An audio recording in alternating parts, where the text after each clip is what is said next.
Ayan, ito yung setup nila guys. Nakakatuwa, nakaka-excite. Ayan, ang ating mga kids.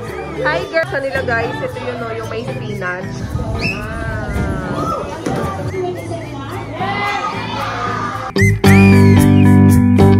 Oh guys, pero ang forever nyo, pag dito lang sa Nova Plaza Mall, kaya lang, bad news. Ang bumungad kay mama pag uwi sa bahay. Sa atin ni nanay, pagdating dito sa bahay ay si Cloudy ay Good morning! Ayan guys, welcome back to my vlog. Nandito kami sa loob ng Nova Plaza Mall kasi merong seminar dito yung mga kids ng kumite with national players. So napakagandang opportunity nito sa kanila. Tingnan talaga ako. Alam nyo kasi sobrang busy ko kanina. Diba? Dahil nga wala si Eliza. Pag-gising ko, naglinis ako ng mga aso, nag-asikaso ng mga bata. Nag-vacuum tsaka nag-mop ng floor. Tapos yun, 11 umalis na kami kaya busy. Hi Sky! Colleen! Joshua. Good morning! Ayan o. Ayan, ito yung setup nila guys. Nakakatuwa, nakaka-excite. Ayan na. Wow! Ang ganda ng tarp. Wow! Super excited na yung mga kids. Ayan, lunchtime muna tayo guys bago sila mag-seminar. Wow, nakakatuwa naman. Siksik na lang dyan. Kasya na yan. So, yan guys, nandito kami ngayon sa Angel's Pizza. Yan, yung official food sponsor ng KKA Karate Association. KKA Karate Association, parang isa lang yun. So, ayun nga guys, thank you so much ulit kay Ma'am Maria for sponsoring the food of these players. Lalo-lalo na yung, yung mga participants sa aming seminar ngayon. Kasi meron silang committee seminar with the national athletes. So, yan. Si Angel's Pizza yung official food sponsor ng ating mga players ngayon. Ayan. Maraming salamat kay Ma'am Maria. Sana mamit ko po kayo mamaya. Oo, ayan. So, ayan. Lunch. And then later, dito tayo magla-lunch. Tapos later, meron pa silang merienda. Care of Angel's Pizza. Diba? Nakakabongga. Saya. Oh, hi! Kuya, nagkakarate ka na pala? Ayan, ang ating mga kids. Hi, girls! Hi! Ayan, hi, coach! Ayan, sila sensei natin. Sensei Engin, tsaka si Sensei John Paul. Ayan, sila yung mag-seminar mamaya. Yay! Sensei Ethel!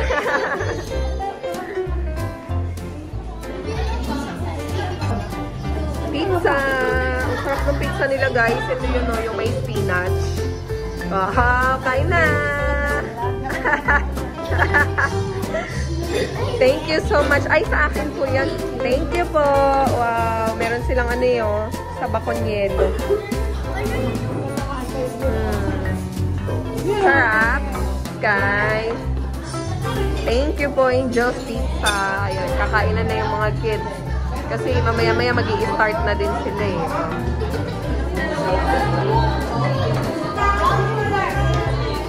Sarap!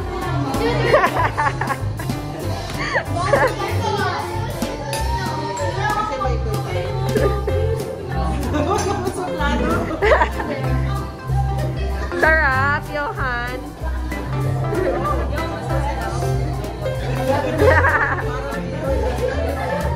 Salamat, Angel's Pizza!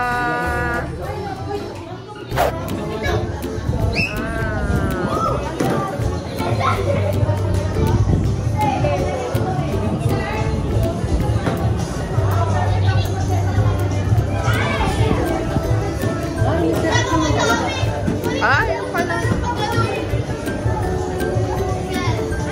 Sky! Hindi pa kayo start? Hindi pa? Nag-warm up na lang.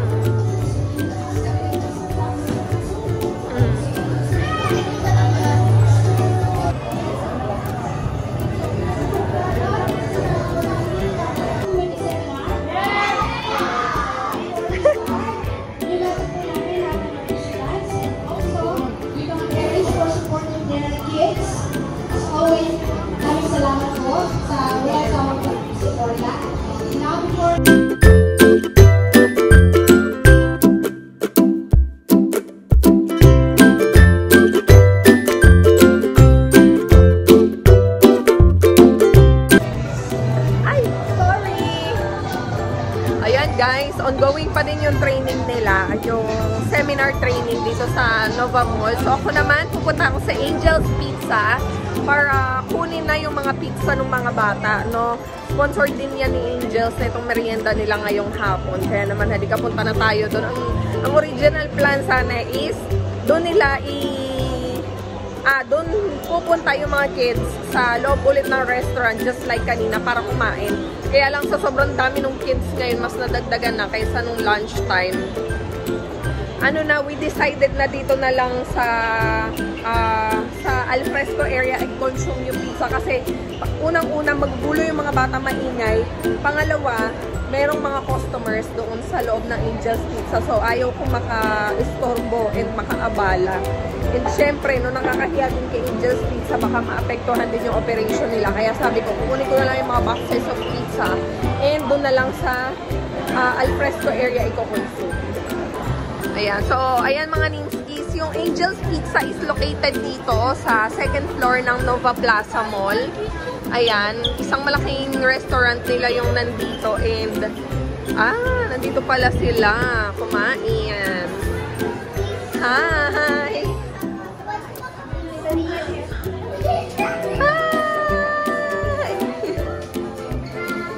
Nandito pala kayo. Sarap, masarap. So yan, katulad niya no, 'di ba? Puno na sila. Pag dinala pa dito yung mga kids magulo. So kunin na lang natin yung mga boxes of pizza nila. Ang ganda, oh. Nakakaganda yung lighting. Dito tayo, ayan. This is Ate Lynn from Angel's Pizza dito sa Nova Mall Plaza. Ayan, Ate Lynn, maraming salamat for sponsoring pizza tsaka kay Ma'am Maria. Sila yung nag-sponsor ng food para sa mga senseis, coaches, and players ng committee seminar ni Kazuku dito sa Nova Plaza Mall. So anyway, ayan, ask natin si Ate Lynn kung ano yung mga ongoing promos nila dito ngayon sa Angel's Pizza at saka dun sa mga hindi pa nakakaalam. Sino nga ba si Angel's Pizza, di ba? Yeah. So Angel's lang po, my forever. Kasi kapag may Angel's Pizza card po kayo, automatic buy one take one po. Talaga? Yes. Uy, paano nagkaka-card ng Angel's Pizza? You can avail our card for 299. Automatically, mayroon na po siyang free medium pizza. Uy, kailangan ko yun. O, diba? Sana all may pa buy one, take one. So, ayan. Kuha tayo ng Angel's Pizza card. May sample ka dyan? Yes. Okay lang yung kakat-kat. Uy, ayun guys. Ayan, pinakuha ko kay Ate Lynn yung card. Titignan natin. So, definitely later, kukuha tayo ng card na yon para meron tayong buy one, take one. Oh, loko. Nakahanap akong patungan. Oh, ayan.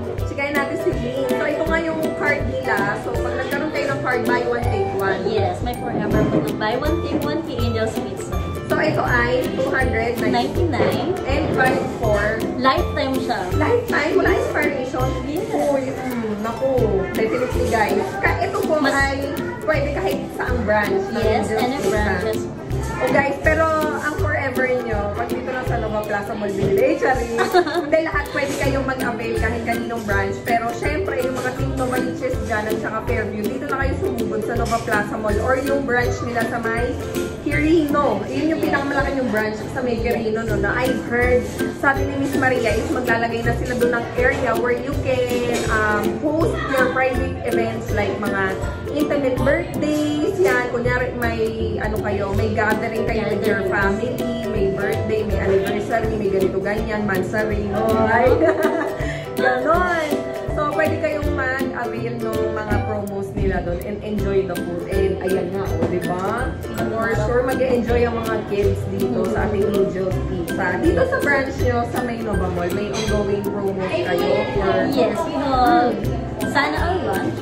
Bundle siya ng one-piece chicken with rice and sliced pizza plus cucumber lemon. Great. Ayun yung actually in-avail ng mga kids kanina, guys. Alam nyo, super mura, no? 195 pesos. Rice, chicken, may pizza, tapos may drink na kayo. Super solid na. Tapos, any choice of flavor ng pizza yun. Actually, one slice, any choice of flavor. But of course, ma'am, must try bestseller namin, cream and spinach din. Oo nga. Yung talaga kayo nakilala yun, no? Yes. O yung trivia, guys. Hindi ko alam na dapat pala ini-spread yun. Yes. Ako, kinakain ko siya pang huli. Kasi sabi ko parang kinakain ko yung mga gilid. Tapos matitira siya yung part na yun ng pizza na mayroong spinach. Yung pala dapat i-spread. Save the best for last. Oo nga, save the best for last. Pero mas masarap pala pag i-spread nyo siya. So anyway, ayan guys, we hope to see you here at Angel's Pizza, Nova Mall Plaza. And yung Angel's Pizza sa May Carino, Novaliches. Yan. Thank you so much guys. At maraming salamat ulit kay Ate Nina sa kay Miss Maria. Guys, alam nyo, mag-date kayo dito or ayain nyo yung family nyo dito kasi super dami nilang selection ng mga food like yan. Palabok special. Yung akala mong puro pizza lang sila, but wait, there's more. They even have desserts. I actually ordered kanina yung saba con hielo na dessert. Ang sarap niyan guys, and they even have ube makapuno pie. O, diba? May banana lang pie din. Okay, Angel's Pizza talaga. Mag-e-enjoy kayo kasi super dami nilang food. And ito nga, chicken fingers for as low as 160 pesos. And yung chicken fingers and rice for 130 pesos. Ito pala, chicken fingers, parang platter, a la carte, na puro chicken lang. 160 pesos lang yun. Ito, meal na siya guys, 130 pesos lang. Diba? Bongga. Yan na yung mga pizza natin. Maraming salamat guys. Naku, matutuwa yung mga kids nito. Kasi nga, diba, naka-training na sila, nabusog pa sila. Angel's Pizza. Angel's Pizza lang at saka lam. Sorry. Tapos na sila. May bagong friend si Sky. Hi, Steffi. Diba? Mga uhaw na uhaw. Mga nagliligpitan na. 2 hours later. Andito kami sa shop, guys. So, right after the seminar, ayun, matapos nang iayos yung venue doon. Maraming salamat ulit, Nova Plaza Mall. Ayan, for sponsoring the venue para sa KKA Committee Seminar and syempre Angel's Pizza Novaliches branch yan sa Nova Plaza Mall at saka Quirino branch. Maraming salamat din. Busog na busog lahat ng mga kids, pati mga sensei and coaches. Kaya naman, right after the seminar yan, dumiretso kami dito sa shop para lang mag-dinner. And yun, may meeting eh. Diba? After meeting, regarding dun sa naging seminar kanina, assessment, magiging assessment ng mga sensei dun sa mga kids. Kaya ayan, dito ko na lang sila inaya sa shop namin. So ayan, nandyan yung mga national players natin. Sensei Ivan, Sensei NG, tsaka si Sensei JP. Tapos Sensei Mercy nandyan din. Kasi mag-aano sila, meeting. Ate! Nakauwi na kami sa bahay. Kaya lang, bad news. Ang bumungad kay Mama pag uwi sa bahay. Tito. Opo. Tito. Kamusta ka, Cloud? Tito. Binungad dito po sa Yun nga, ang binungad sa atin ni Nanay, pagdating dito sa bahay ay si Cloudy ay nagdadiarrhea. Ayan. Ang binungad sa atin ni Nanay, nung tayo dumating sa bahay, Nagdadiarrhea. si Cloudy ay nagdadiarrhea. Naka-2 pupo siya guys kanina bago kami dumating. Actually, yung pants nga niya, yung jammies niya na dun pa sa banyo at may may pupo. Tapos, nung nag-ayos na ako nung gamit namin sa baba, kasi nga sabi ko kay Sky, maghugas na siya ng kamay at paa niya. Nung ginagawan ko siya ng tinapay, ayun na, nag-aya na sa banyo si Cloudy. Nag-diarrhea na naman, ang dami. As in, super watery talaga. Pero, hindi siya kulay green. But, then again, still masakit yun sa tiyan eh. Kasi talagang puro hangin yung inilalabas. Tapos, watery na watery. Kaya yun, pinainom ko na agad siya ng Ursiflora. Actually, yesterday, naka-Ursiflora na siya. Tapos yun, kaninang umaga kasi hindi ko siya napainom ng Ursiflora. Dapat yun, isa sa umaga, isa sa gabi for 5 days. Puro Ursiflora yung vial. Kaya lang, since nga nakaligtaan ko kaninang umaga, hindi siya nakainom. Kaya siguro yan, nag-progress na naman yung pagdadiarrhea niya. Pero, awa naman ng Diyos, guys. Si Skyler, okay na siya. Right after our check-up dun sa PD, nung dinala ko siya sa ospital, Dahil nga pagkatapos niyang magsukatae, nilagnat naman siya. Okay na siya. Naka-recover na si Sky. Hindi na siya nag-vomit. Natigil na yung pagsusuka niya. Tapos, ang pupo niya daw kanina ay medyo okay na. Hindi pa rin siya ganun katigas than the usual. Pero, ano pa din? Runny o watery? Sky? O, runny na lang siya. Ito si Cloudy talaga ang watery. Si Cloudy naman. Buo siya, pero medyo basa. Buo pero medyo basa. Alam nyo, pagkatapos ni Sky magsukatae, si Cloudy naman ngayon. Actually, nung isang araw, si Cloudy yung nagsusuka. O, kahapon yata yun if I'm not mistaken. If not yesterday, the other day, siya yung suka ng suka. Pero ang pupo niya is okay naman. Ubusin mo ate. Ang pupo niya is medyo green. Ngayon, ang pupo niya brown. Yun lang, lusaw na kaya hindi ko alam kung anong nangyayari sa mga batang ito. Pero yun nga, dahil nga doon sa sinabi ng pedia, viral siya. Kaya talagang hahayaan mo lang siyang mag-pass. After mga ilang days, mawawala siya. I remember parang last year, pinagdaanan din namin yung ganitong season. Suka tayo yung mga bata. Tumagal for 2 days. Pero buti kay Sky, ano lang siya, almost 2 days lang. Nagsusuka ka, tapos nag-diarrhea hanggang the next day, diba? Tapos okay na. Hindi na ako nagsuka the next day. Oo nga, pero yung diarrhea, ibig sabihin. So, ito si Cloudy yan. Pangalawang araw na din niya ngayon. So, hopefully tomorrow maging okay na siya, guys. So, anyway, ayun. Sobrang saya nung seminar nila kanina. Yung mga bago nilang senseis. Ayan na, yung mga bago kayong senseis. Nag-enjoy din naman sila dun sa store. So, yun. Natutuwa lang din ako kasi yung feedback talaga nila dun sa store. Ay, dun sa coffee shop namin is very humbling. Like, they like the ambience. They like yung totality of the store. Tapos nung natikman nila yung mga pagkain, gustong-gusto din naman nila. So, yun. Kaya, very happy ang experience nila. And syempre, ako bilang, alam mo yun, owner noong coffee shop natin, hindi pa rin talaga tayo napapahiya. So, nakakatuwa lang. So, anyway, guys, ayan. I think this is our vlog for today. So, sana maging okay na din si Cloudy, guys. Kasi, naku, ang hirap talaga pag bata yung nagkakasakit. Kasi pag matanda ka, alam mo natatansya mo yung katawan mo Pero pag bata, diba? Lalo na, marami pa tayong mga nababalitaan ngayon sa Facebook na pag na-uuspital yung bata, biglang nagre-result na namamatay. So, naku, very tragic yon. Nightmare yun. Kaya sabi ko, hindi pwedeng ma-hospital. Kaya dapat dito pa lang sa bahay gumaling na kayo. Okay? So, anyway, ayan guys. Thank you so much for watching. And we'll see you again on our next video. Bye! Like, subscribe, and hit that notification bell for our latest updates.